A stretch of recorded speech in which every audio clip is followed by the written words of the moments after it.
Good morning, you guys. Happy Sunday. Listen, I thought I'd tell you guys another story today. I'm in the middle of painting, so I am working. I only got $20 left now, but I'm supposed to meet somebody and get some money today. But it doesn't matter. As people, I don't know where people are at in their spirituality.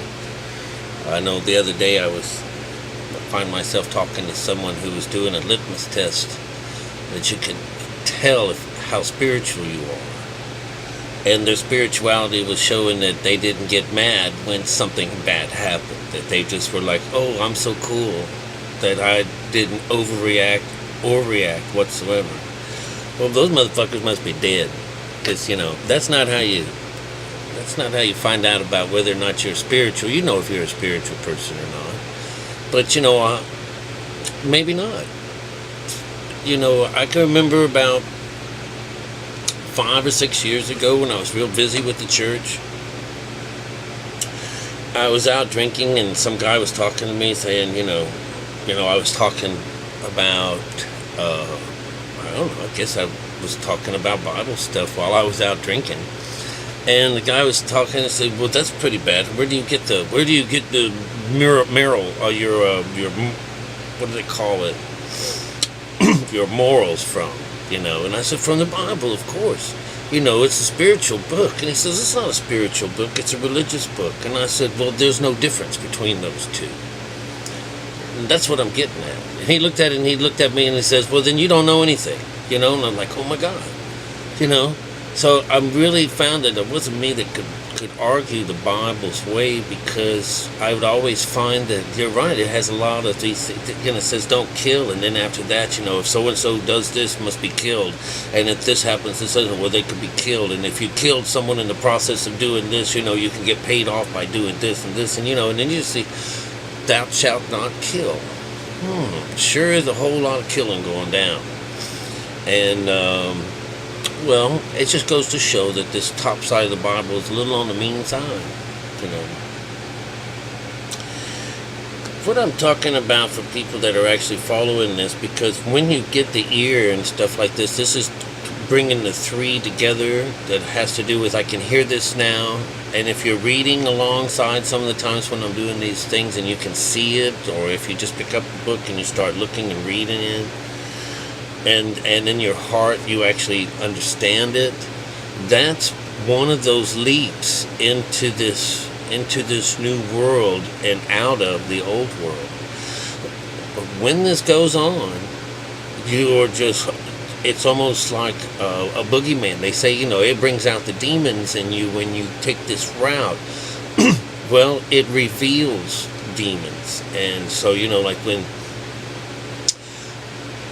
when Noah comes out of he's up on the mountain, he's naked, his brothers or his sons walk in on him with their faces backwards and they cover him over, and he wakes up and then he realizes what they've been doing all this time, covering and stuff like that, and he's like, you guys are going to serve God from now on. So that was him waking up to this, hey, what have you been doing to me all this time? You've been lying to me all this time. And a lot of people, it hurts. It took me like three months or so to get over it. And in the Bible, what they call it is the earthquakes, because they show up as, it's the quiet. God isn't the earthquake so much, it's the quiet afterwards, when in the peacefulness, But we have to go through that earthquake because it's like, oh my God, I can't believe this. It's an earthquake. And it just rattles you to the bone. But you have to get over this. It's very important that you understand that it's part of the process. It's one of the reasons why people are afraid to take this trip, because they don't even really know what's going to be taken from them, and one of those is this outside lie. But if you really want to hold on to that, you can always go back to it. They show you in the Bible, you can get lost all you want, but you do know where you are to come back. And it's not like the Islamic way of God forgives you 1,000,000 times. You're always welcome to come back home. And and right now, while this part of the world is at least free, and we've got a lot of political battles in the future with something that's supposed to be separated from the state, but we should realize that's a lie as well. You should see what the Muslims and people are, because they're a foreign race, are allowed to get away with murder and rape, because they're a new group of people that aren't recognizing our ways of living. Are you kidding me? They've been told that we are the enemy all their lives. You understand? And why do we have to bend over backwards to let these motherfuckers fuck us? But that's to tolerate religion. Remember, we're all brothers and sisters in Abraham. Well, anyways, the story of today. You thought you got away with it. Nope. It's about Jonah and the whale. Now, this character comes to life in a lot of ways.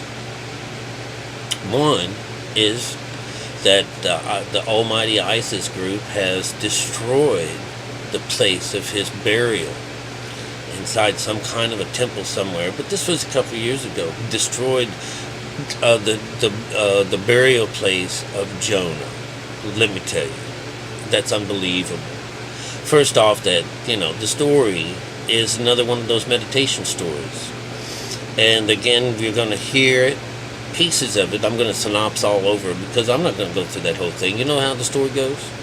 Has anybody told it to you in a while? It's like, should be like, I guess it should be more like, what's that thing? Rudolph the Red-Nosed Reindeer, or a lot of people know how he came around, and a lot of people know about Samson and all those other stories. But with this one here, it just so happens that this Jonah guy, who is connected to the Lord, he's in Israel, and he's a Jew.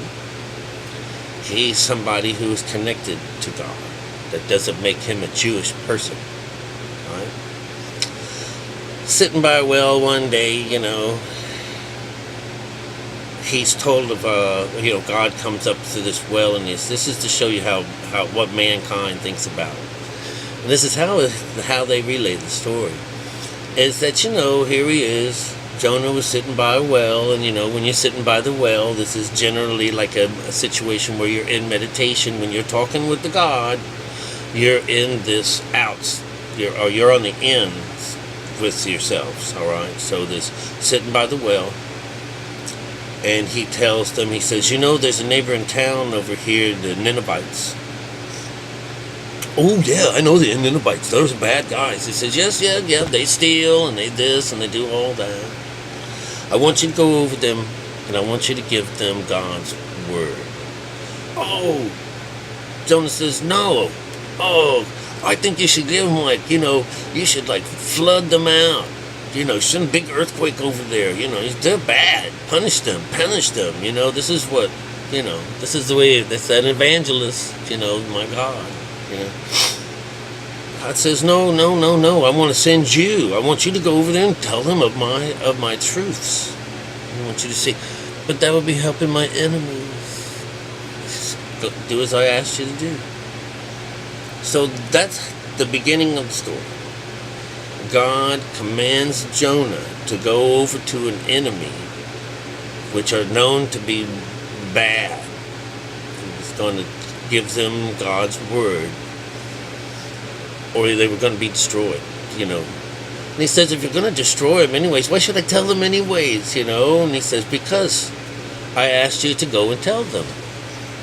So he didn't want help. He wouldn't ask some of his friends. He says, they're all going to hate me for helping my neighbors. They're going to hate me for giving them, doing this. So instead of, what he did is he runs away from his problem. And he's headed away from God. Of course, in these situations, God's never really far away from us. And in this book, it's kind of cute. He's brought into these people's house that he has asked, they said, well, maybe I'm going to hide from God. He says, well, you're going to hide from God, are you? Well, if you're going to hide from God, you better do a good job. You better do it right. And so they emptied out this house and put all these things up into, stacked everything up, and he was going to hide there for 40 days. By then, God would have already killed everything, and he wouldn't have had to go in and talk to them. They'd been gone, and this is his figuring, that he was just going to hide out. He was going to hide out in these people's house. But something happened, and things fell, and there was a bunch of crap, and he says, well, I'm going to go. I don't think I should be burdening you guys. I'm going to run over to the end of the world. God can't find me. And by then, all this will have happened. And I would have not helped out my enemy. So he finds there's a boat sailing for this place. And I don't think the place is all that important. But it probably means, some place of play, mayhem, or something to do with laughter, because it's the lower conscious that he's traipsing across, and he's trying to get away from the Lord, and as that time went by, there was a storm that come up. These people were like, we don't want to bring anybody on board this boat. We just want cargo, and it's bad luck to bring on passengers. And he says, please, I've got to go. He says, well, why? What's all this? He says, I'm trying to run away from God. He says, trying to run away from God. Well, so for some reason, a dove comes down, it lands down on Jonah, and all the crew says this is a good sign. What a wonderful sign. Let's bring him aboard. So they all run off. And, of course, all these guys are pagans, and there are all these other different kinds of... They worship idols and stuff like that, And he was telling them about, my God is number one God. Mine is he made everything. He says, oh yeah, well, what's so great about him that you're running away? And he says, well, he's asked me to go and help my friends, And as he tells this story, a giant storm comes up like they had never seen before out there, and it's tossing them all left and right, in the boats, and it's like, oh my God, what's going on? So they start tossing cargo overboard, and they're doing all of this, this is what's going on. Hell is breaking loose. So all the guys are saying, oh my God, hey, let's go to the gods and find from them. What's the problem here? And so they're doing all these lots, and this is hocus pocus and stuff, right? Superstitious stuff. Well, later on, we do it too. Or I say we, the Bible does it. The guys, when they go into the temple, they throw these things. This is God speaking to them. It's 2 pieces of dice that they toss. And then they read what it says, and that's God answering them. That's the way they used to do it in real life. I'll find out what the name of those 2 guys are called. But those, they just do this. They go into there, the priest, the only priest, got these couple of little things, tosses them. This is what God says. Interpreting the rocks, interpreting what's the dice, tossing the dice. This is what it means to draw lots and stuff like that. Who gets the biggest string or the longest stick, the shortest stick. It's totally leaving it in God's hands, as it were. So, anyways, what happens is, after they've done this, it all points to Jonah. So he's the reason why they're having all this trouble. And they asked him, what do you think we should do? He says, your God has found you, And he says, the only thing you can do is just toss me overboard, toss me into the deep. Now, you have to understand in our case that water it can be with you or against you, but in this way it's going to be with you, because fish and things like that, are about to show up. They toss him into the water, and everything becomes still. Remember, this is in one of the stories where Jesus quells the ocean. The idea, that he was in the boat all the time asleep, and they said, Master, did you worry that we were gonna die? This is perilous. And he says, don't you have any faith? And when he rose up, the seas calmed down and everybody was cool. So This is the idea about calming the waters. As soon as he was thrown overboard, this is going into meditation. He is swallowed by a whale, and he's in there for 3 days. All right, as says Son of Man, as was 3 days and 3 nights, 3 that has happened in every one of these 40. Remember the full nature of man is in every story so far. The number 3. All over the place, all over the place. So, next thing you know, there's nothing now. This is the great Leviathan from the deep that swallows you. He's in total darkness, and, for 3 days he's being internally enveloped in this visceral of crap, being digested. Okay, yeah, I God, I'll never run from you again. What are you doing running?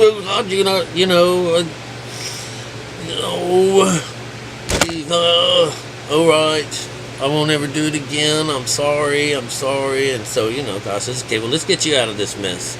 Brings him to the shore, spits him out. So then he sits on the edge of the town, and he waits. He goes and tells these people they do this miraculous recovery and how beautiful it all is, and they love God and this and that, and he's sitting across there waiting for the God to destroy him. And he's like, Lord, what the hell is this? I knew I was helping them. I knew it. And I knew it. And God says, why would I want to hurt them? They all changed over. They didn't know me before then. Now they do. So why would I want to destroy them? And he's like, he's sitting around, oh, man, because that's that evangelist side of people, you said you were going to destroy him, and I was going to wait and destroy him. The thing is that when they converted, that was actually they all converted. They all believed. So this whole place, they changed. And that's what he says. So it's a wonderful little thing that this whole story is all about. This you can't run from God so much as things only get worse, and we can see that in our world today for 2,000 years worth of running, and bringing these people alive.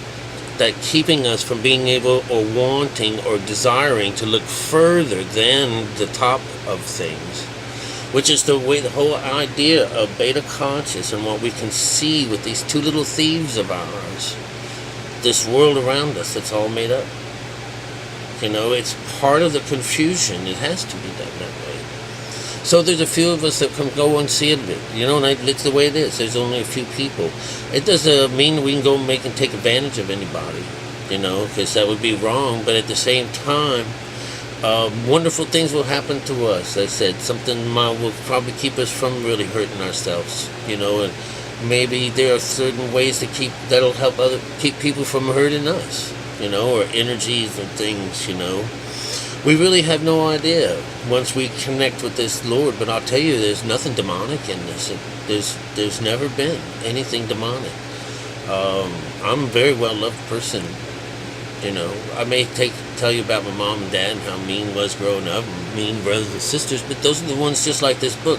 The people that are closest to you are going to fuck you up, But it's all about growing up, and I love all those people, but I had to go through it. It was my job to change and not be, not make jokes about it,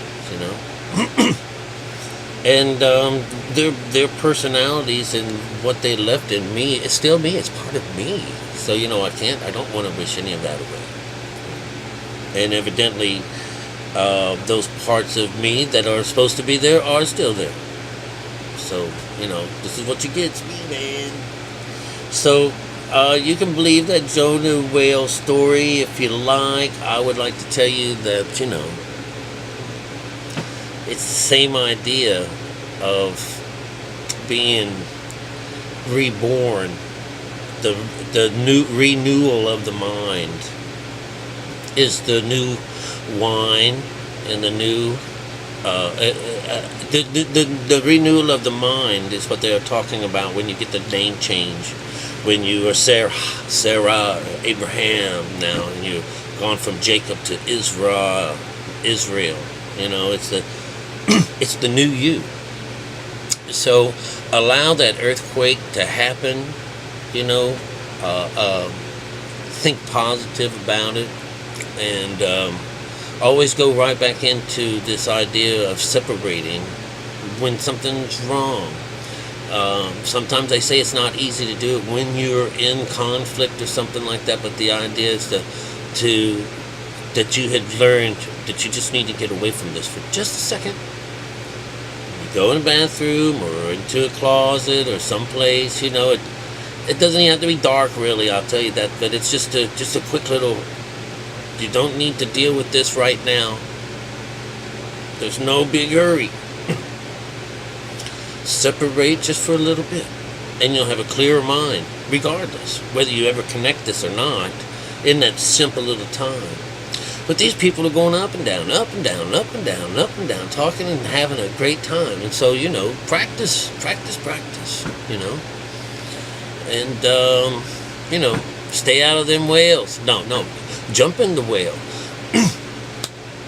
Fish in these stories is the truth. So when we are submerged in the water, we are submerged into the truth.